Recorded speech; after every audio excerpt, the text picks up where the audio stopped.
Production, take one. Okay, content warning or trigger warning. We will be discussing rated R movies in this podcast, so there may be some language not suitable for children included, and trigger warning for gore. There's a lot of gore in these films, so if we talk about that in detail and you can't stomach that, just click off and maybe watch a different episode.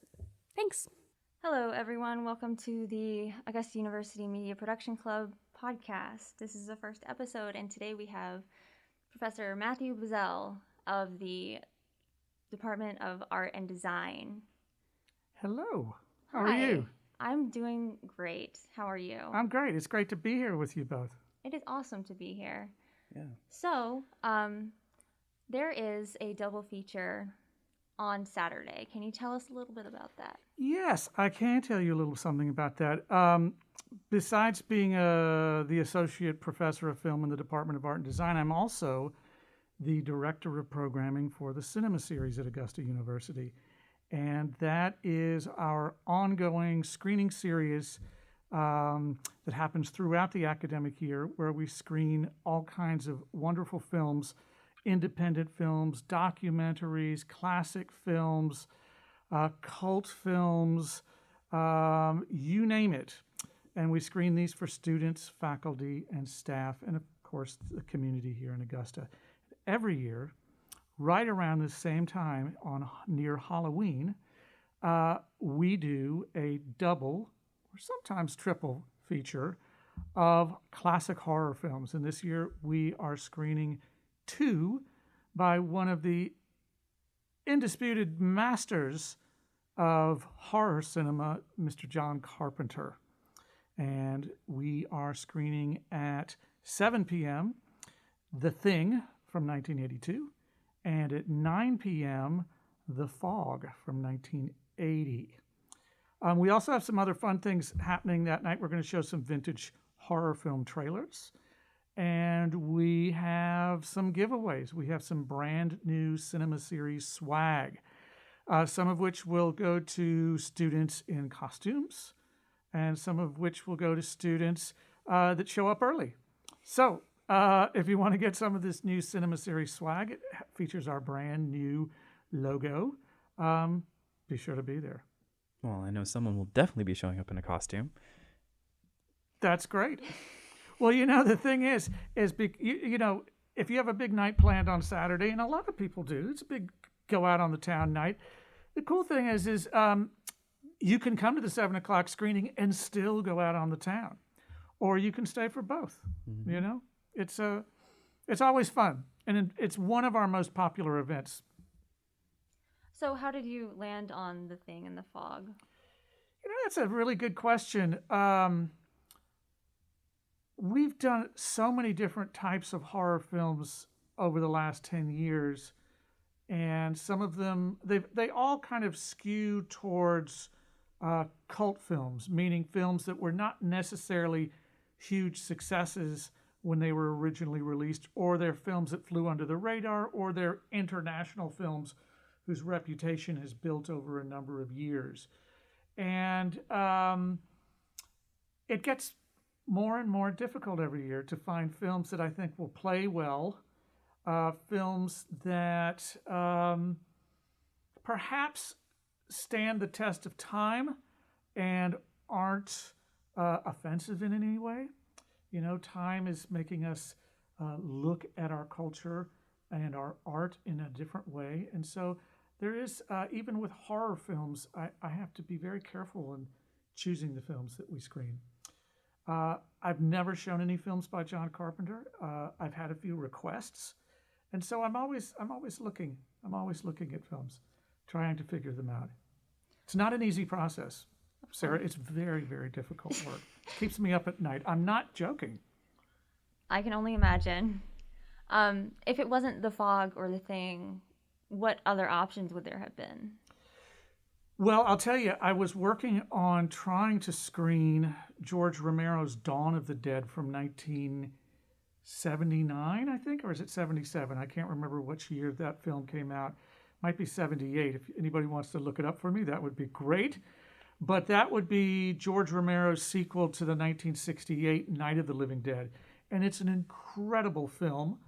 And like Night of the Living Dead, Dawn of the Dead has a lot on its mind. It's more than just a zombie film. It's a film that has something to say about the state of American culture in the late 1970s. It has a lot to say about materialism.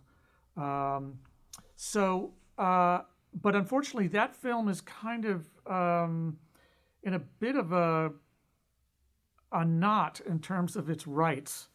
And so tracking down the rights proved to be very difficult. And then once I did, the company that has those rights was not particularly responsive to my request. And granted, when I was chasing after these rights, it's still at a time when many people are still working from home. Theaters aren't open in certain parts of the country. So I'm not surprised that I didn't get a response from this particular rights owner. But it's always in the back burner for next year. So that was 1978. It was. Yes, okay. I looked it up. I Thank you. don't just know that off the top of my head. Okay. Well, you could always pretend. Of course. I don't want to sound It is pretentious, radio. though. They can't see you on your phone. That is true. But that was 1978. What are about Halloween in general? Is that your favorite part? Is that the cinema screening, or is there something else that you do every year? What do you mean? Is it doing the horror films every year? Is that my favorite event? It is and it isn't. I like the screening events that have multiple films, and so in January or early February, we always have our Oscar-nominated short films, where we show each and every Oscar-nominated short film. And those are 3 different programs. So we'll have a live-action program block, we'll have a documentary program block, and we'll have an animated film program block. And we've been doing this for about 8 years now. We've had this great relationship with the Academy of Motion Picture Arts and Sciences and Magnolia Pictures, and that allows us to bring those programs to you. Those are always a lot of fun because they usually bring out nice size audiences. And then there's always that ability to sit down and watch the Academy Awards. And when it comes around to some of those short film categories, you can actually say, I've seen that. And so I love those. And then in the spring, we always do a big event where we do a full Saturday, all day focus on some form of cinema. And traditionally in the past, we focused on international cinema. So let's say in the past, we had one day where we had all films from France or all films from Japan or all films from Italy. And but this year, we're going to do something a little bit different. We're going to do films that are linked to jazz.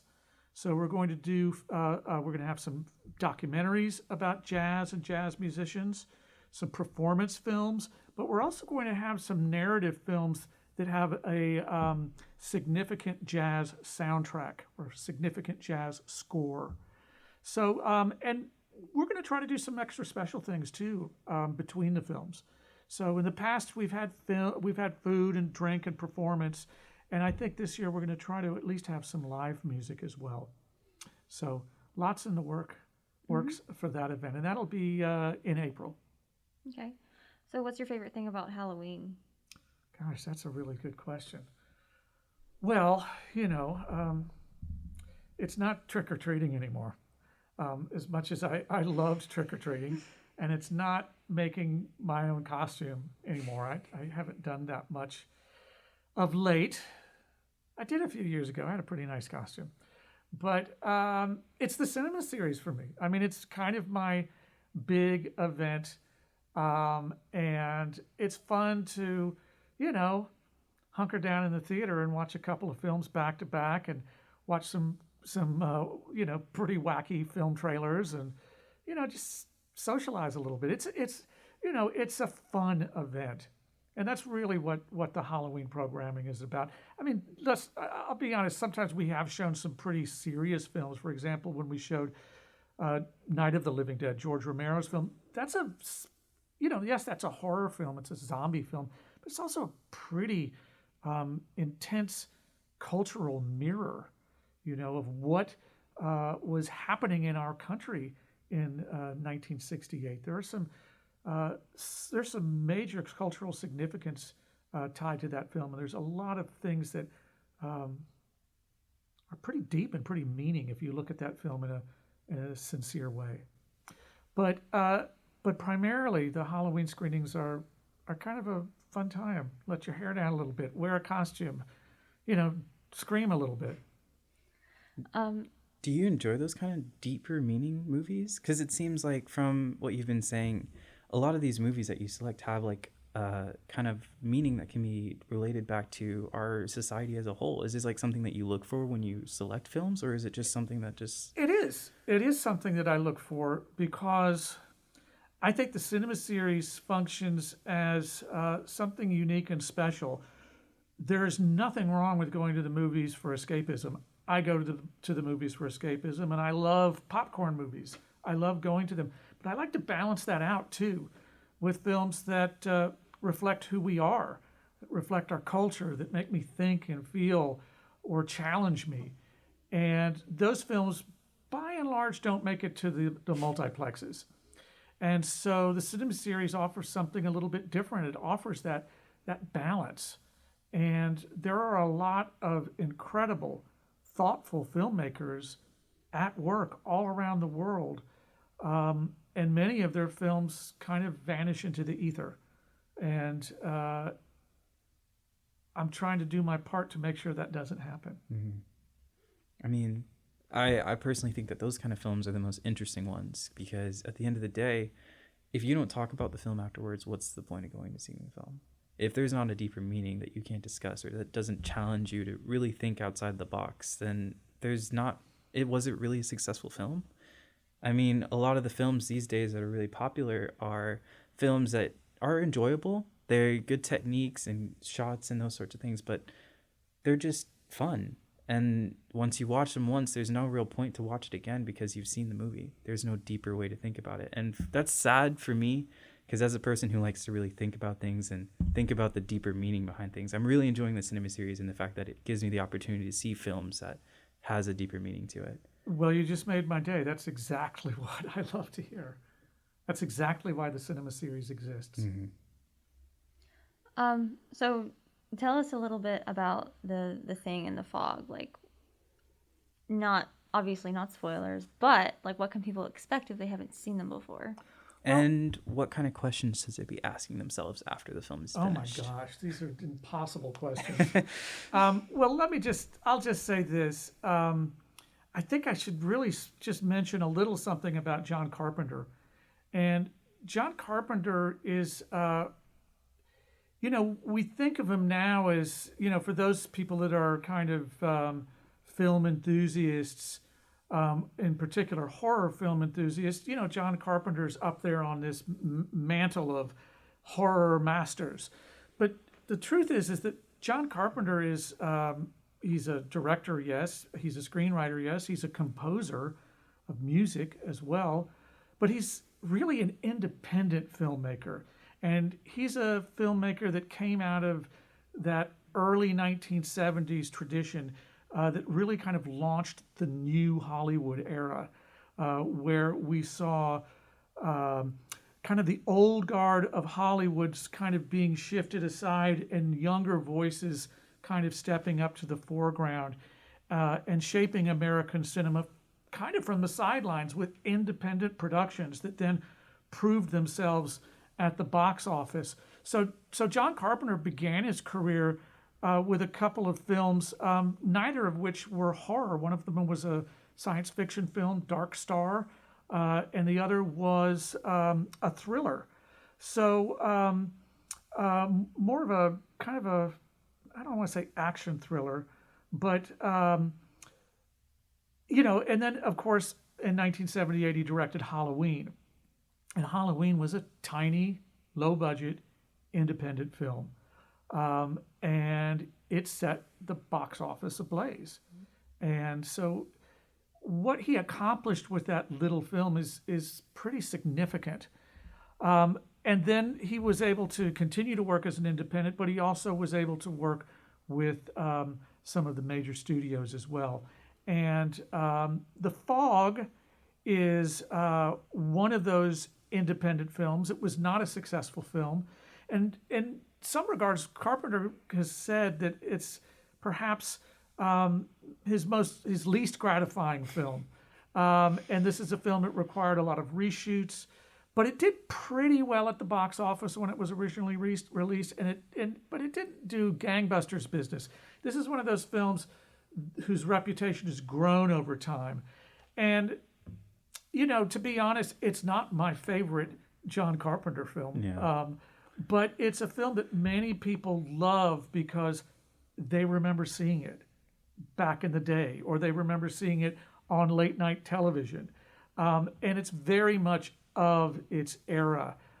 It's a great looking film. And if you go into The Fog with, you're not going in for high art. You're going in for thrills and atmosphere. You're going to be rewarded with thrills and atmosphere. I think it's a really great atmospheric looking film. And it kind of has a callback to the horror comics, comic books from, say, the 1950s and 1960s. And that would have been the John Carpenter's childhood. So this is kind of his ode to childhood comic books. Now, The Thing, on the other hand, is... I think The Thing is a pretty significant film. And there's a few things to know about The Thing. The Thing is based on a 1951, it's essentially a remake of a 1951 science fiction film called The Thing from Another World that was produced by Howard Hawks.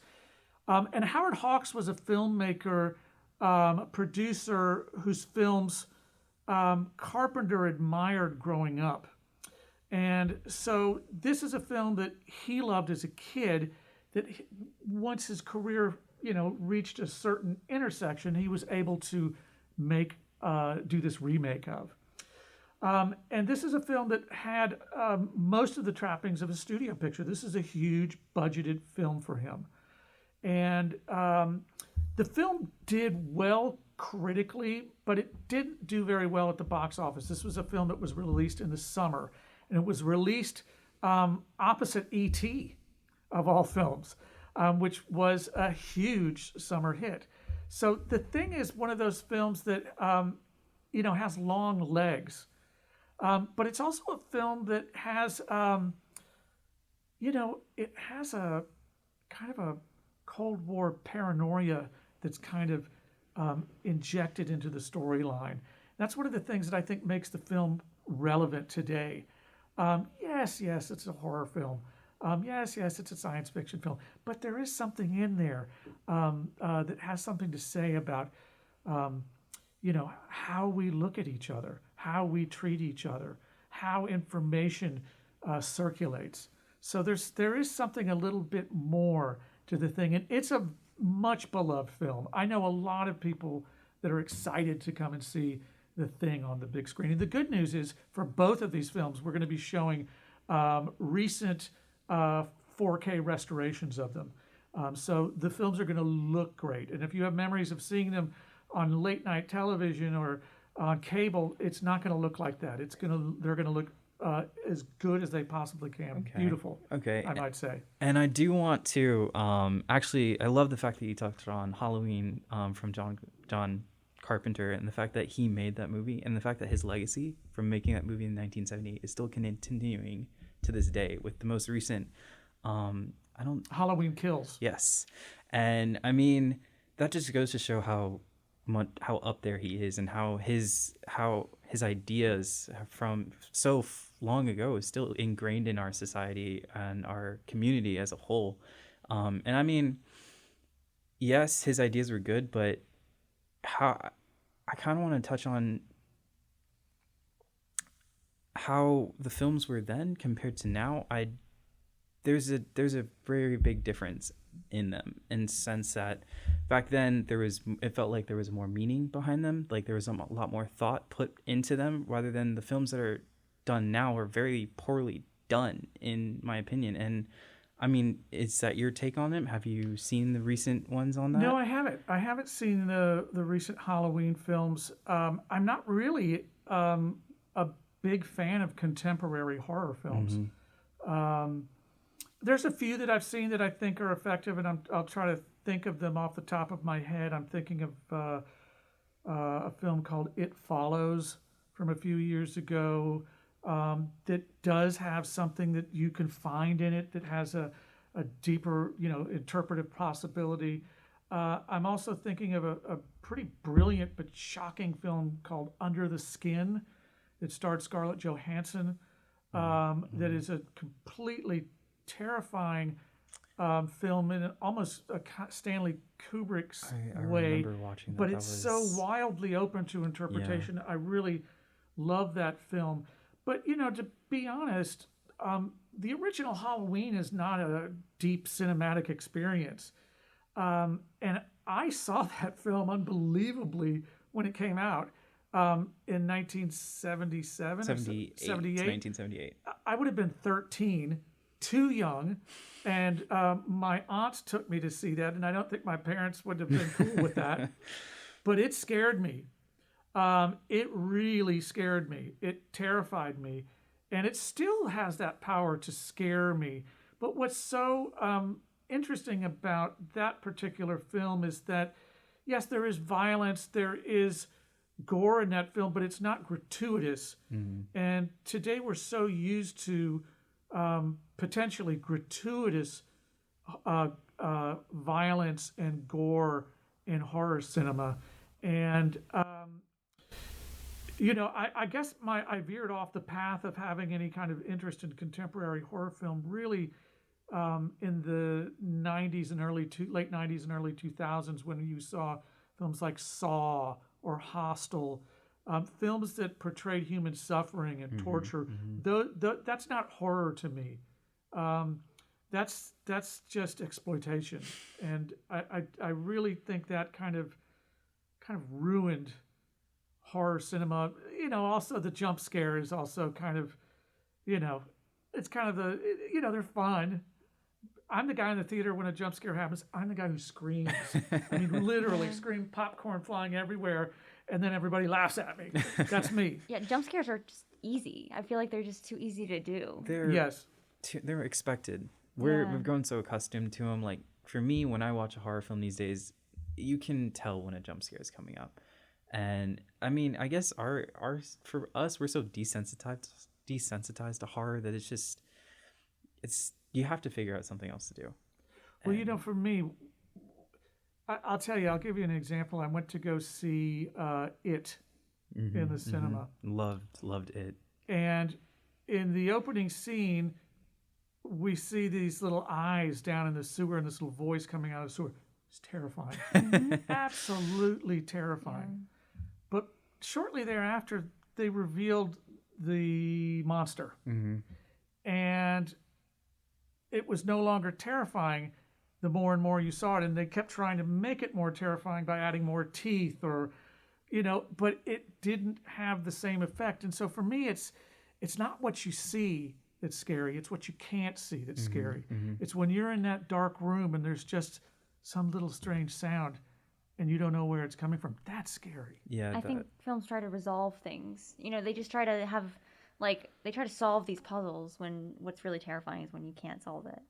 They like to have all this wrapped up in a bow, and, they like to humanize characters. They almost want people to be on the side of the villain or the antagonist, and they try so hard for that because they want that kind of discourse of people fighting, no, I hate the villain, no, I love the villain, and I think it's just a ploy. I mean, that kind of ties into a lot of these anti-hero Venom, for example, and the more recent one coming up, Morbius. They're really humanizing villains, and that's just a callback to our culture. What we're doing, we're trying to make sure everyone feels accepted in a sense, and everyone includes villains or bad guys.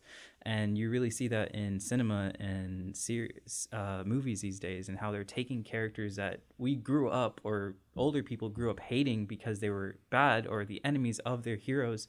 And now you have people growing saying, hey, I loved Venom, I want to go see Venom, or I want to grow up to be up like Venom. And It's just a completely different perspective from in the 1980s and that sort of stuff. I think it has to do a lot with the generational divide, between older people and like Zoomers now. It's What do you mean by older people? I just mean Hey. people who grew up with these like independent films that like blew up so large, and it's always the villain is the villain, and it's clear cut, and it's simple, but it's good. Like it's easy to hate the villain, and that's what they wanted, and that's how it was supposed to be. And now they're trying. I think it's just the nature of younger people to kind of like go against the grain, and they're trying to capitalize on that. And they're doing it very poorly. Very poorly. Well, the great news is that it'll probably change. We're always changing, and entertainment is always changing. And as our society changes and as our culture changes, you'll see that reflected in cinema. So just hang on. You're gonna get out of the tunnel. Yeah. I think in Eventually. 20, 30 years, Eventually. it'll probably flip I mean, back. considering these movies came out 40 years ago, it'll take another 40 years for that to happen. So we'll see. Quite possibly. Quite. You know what? In 40 years, I probably won't be here. Oh man. Well, that's Wow. not what I meant to bring up, but okay. That's scary. That's Happy Halloween for you. Oh man, we're taking a dark turn for this Halloween film thing. Oh my goodness. But you have a question or anything to ask? Out of The Thing in the Fog, which one is your favorite? That's pretty easy. Yeah. It's The Thing. The Thing. Yeah, for sure. I mean, I personally enjoyed The Thing. I originally didn't get into The Thing. I only recently watched it. And largely the reason I watched it was because of a video game called Among Us. And Among Us is actually based off The Thing in a sense, because in that video game you have a whole crew of people. And there are two people who are aliens or creatures that go around killing the crew, which is basically almost the exact same premise of The Thing. And when someone told me about that, I was like, really? They have a movie based off this? And that kind of piqued my interest to go watch the movie and see what it was like. Now, there was another The Thing movie in 2008 that's really kind of the prequel to this film. And it's actually not bad. I considered programming that as well, and then it would be The Thing and The Thing. And that might confuse people, so I decided not to do that. Yeah. Well, there's also the book that The Thing is based off. Absolutely. By John Campbell. So if you're interested in learning more about, I guess, what it's based off, I mean, like, just more of the lore, I guess you could read that. I haven't read the book. And I mean, for me, horror books are kind of difficult to do because there's just... I find them so much easier. Because, like, you can control this. I know you can always pause a video. But it's easier to close a book than it is to pause it. It doesn't make any sense. Like, it's easier to just, like, when it's coming, and you don't have, I don't know if that makes any sense, but it's easier for me to read a horror book than it is to listen or to watch a horror film. I'm not a huge fan of horror. Like, I watched it, and I was buried in my friend's shoulder the whole time. Well, then the filmmaker succeeded. Yeah, at getting me not to watch it. Sure. But it was, The Thing in the Fog, I think, were much easier to watch, but The Fog especially, because it was just so easy to laugh at. Well, that's part of the joy of some older films. Right. That there is fun, there is humor. Right. They don't take themselves too seriously. The Thing is a little bit more of a serious, grounded horror film. But The Fog is, it has its roots in comic book culture. And so it is a little bit, a good bit lighter. Right, yeah. So you don't have, and many of the characters are just that. They're caricatures. So you can laugh at them. It's okay. Yeah. It's okay. The archetypes are very clear in The Fog. Okay, so I'm going to have to wrap out of here in a minute, Yep. but I would just love to invite all of your listeners, if they're still out there, if I haven't put them to sleep yet, that the cinema series is screening The Thing and The Fog on Saturday, October the 30th at 7 p.m. for the thing and 9 p.m. for the fog. It's free for students, faculty, and staff of Augusta University. It's also free for the community. And we have some great giveaways for students, some brand new cinema series swag. Costumes are encouraged. We're also going to be showing some pretty great vintage horror film trailers. And we'll probably have some pretty cool horror film music playing out in the lobby as well. The good news is that if you don't like horror films, the cinema series will be back on Thursday, November 18th with our final film of the semester. And that is Sweet Thing by Alexandra Rockwell, which is an incredible gem of an American independent film. This is a film that kind of got lost in the shuffle of the pandemic. It's a film that pretty much everybody missed. But I'll tell you, your good friend Quentin Tarantino loves it and has championed this little film. It has a lot of heart. And I think it's kind of the perfect film to see before we head off into our Thanksgiving break. Okay. That's it. I got nothing else. Yeah. I'm done. Well, All right. you did a great job. Thank you very much. Well, thank you so much. And I'd love to come back on another time. Yeah. Absolutely. So, When we, yeah. Absolutely. Okay. Thank you so much. Is there anything else you need? No, I think we're good. You've been listening to the AU Media Production Club podcast, episode 1. Thank you so much. Special thanks to Professor Buzzell, George, Darius, Brianna, Nate, Sarah, the cinema series, and of course Augusta University, who makes all of this possible. Go Jags!